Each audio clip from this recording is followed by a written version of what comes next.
terrible and entangled situation. I hate to say it, but people around me, the much I can through interactions and as human beings, will adapt. We will adapt. Our parents survived the war, and they are good today. Some of our parents were there during the war, and they came out of it with everything you heard. So I don't know. We can only wait to see when this ends because nobody knows. Nobody knows. The virus keeps mutating and it keeps shifting and changing. They're trying to figure out different ways to tackle it. We don't know. We don't even know how it will affect us eventually.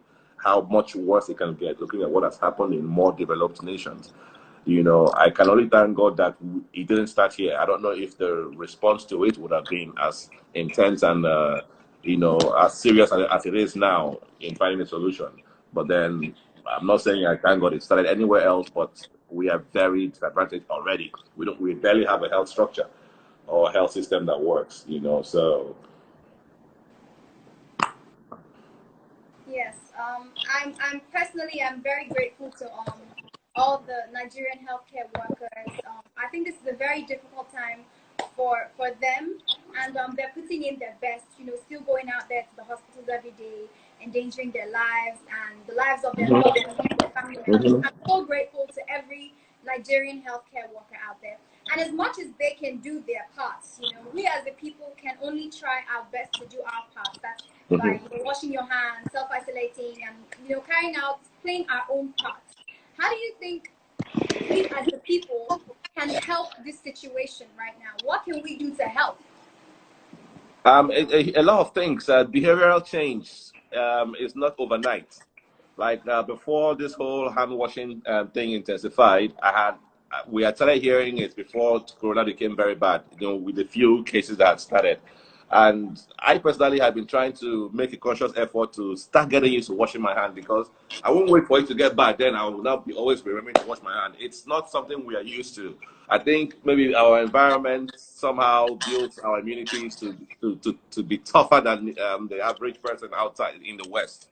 So we are not very used to all those. You must wash your hands every time you step into the house.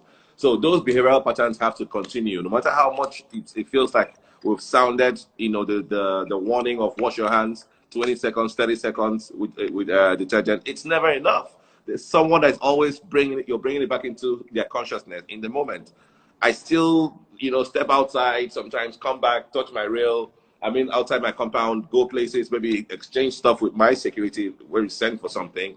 And I get up and I'm like, oh, I nearly forgot to wash my hands. It's just something we have to cultivate. We have to keep putting it out there. The people that work for us, around us, that may not have the access to information that we have, we need to keep talking to them about it because at the end of the day, it's a chain reaction. You just never know. You might be at home and it could come into your home from something, an essential that you needed. And we haven't completely figured it out. So yes, we have to continue the awareness. Each one keep telling one, whenever you get a chance to. Wash hands, wash hands, wash hands. Now we're hearing about picking it up from the floor as well. So adding to washing hands is whenever you step out, you keep your shoes outside for a bit, for a while. We just have to keep, stay conscious all the time. Yes, that's very true. We aren't very we weren't a community to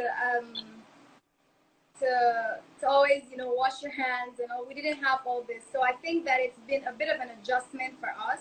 It's been an adjustment, but Nigerians are strong people. They're resilient. Yeah. They're actually much stronger than people think, and I think that we will get through this. If we just do our best to keep everyone safe, to do whatever we have to do for the community. I see Lucky Food Bank, for example, they've been doing so much, and I appreciate that. Available shoulders. I appreciate what they're doing. So I just think this is a time for everyone to reach out as much as you can. Call your loved ones. Just do whatever you can right now to stay in check mentally. Also help the community, help yourself. Yeah, and leave a text if they don't respond. Because a lot of people are not responsive now too. This is affecting people in different ways. There are people that set up business with their last investment that will be invalid after this process because the world has changed.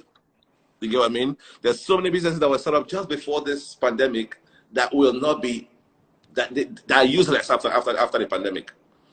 So there's so many situations. Some people have lost their jobs already. Some people, you know, have never. Oh my goodness, there's just so many. Anyone you call has a problem. Some people are just going crazy because they have kids running around the home, you know, nonstop, and they can't control. It's not what they're used to. It's on different levels. A big man has problem. You know, junior, small man has problem. There's problem across board. It's crazy. God will see us through. And like you rightly said, Nigerians, we have a way of getting through this. And I hope we remember after getting through it, you know, to be better prepared for the same kind of situation happening in the future, because we can't keep getting caught like this, you know, off guard. There's really nothing. There's nothing for us to fall back to, really. That's very true. That's very true. Well, we're going to continue this discussion after a 5-minute break. Is that fine with you? Absolutely. You let me know. All right. We'll be back in 5 minutes, guys. All right.